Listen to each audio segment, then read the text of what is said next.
need to get out of here. Tracy, pwede ba dito ka na lang muna sa bahay?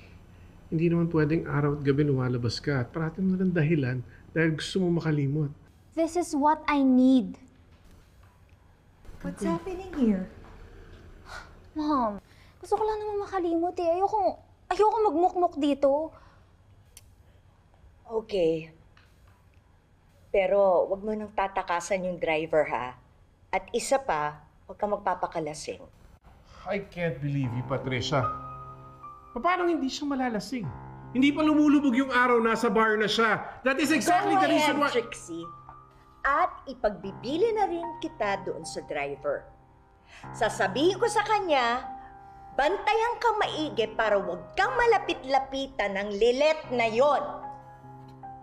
Oo, pinuntahan niya itong anak mo dahil concerned daw siya. I don't believe her. Dahil ang loyalty niya andun na sa mga dalion.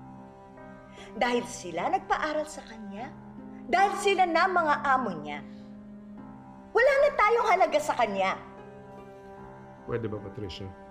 Huwag mo nang idamay si Lilet sa blame game mo.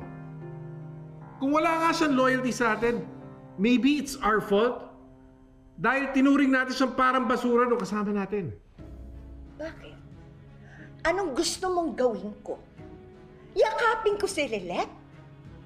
Ituring ko siya na parang anak ko dahil anak mo siya?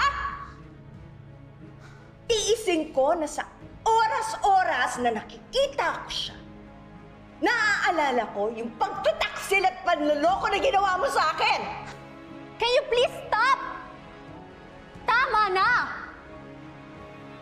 Hirap na nga ako sa sitwasyon ko. Nag-aaway pa kayo sa lilet na yan.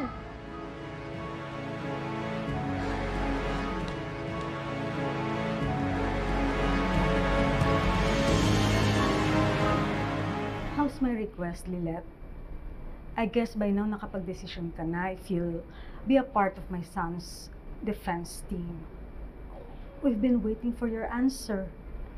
Nakuha na po ba nila yung sworn statements at affidavit ng formal complaint ni Trixie? Yes. Nakuha nila Constantino kanina. Is this what I think it is? Pumapayag ka ng ihanda yung counter affidavit? Pumapayag ka na maging lawyer ni Ino? Pasensya na po ka, Lorena. Hihingi pa po sana ako ng konti pang panahon. Kailangan ko lang po talaga pag-aralan at pag-isipan ng mabuti to. Tell me, Lilet, ano ba ang pumipigil sa'yo para hindi tanggapin ang kaso?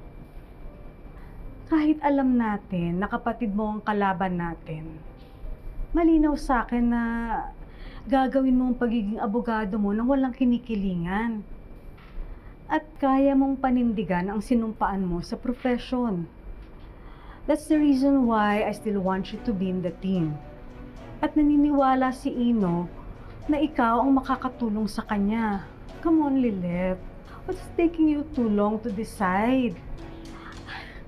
What is there to think about? Akala ko ba naniniwala ka na inosente ang anak ko?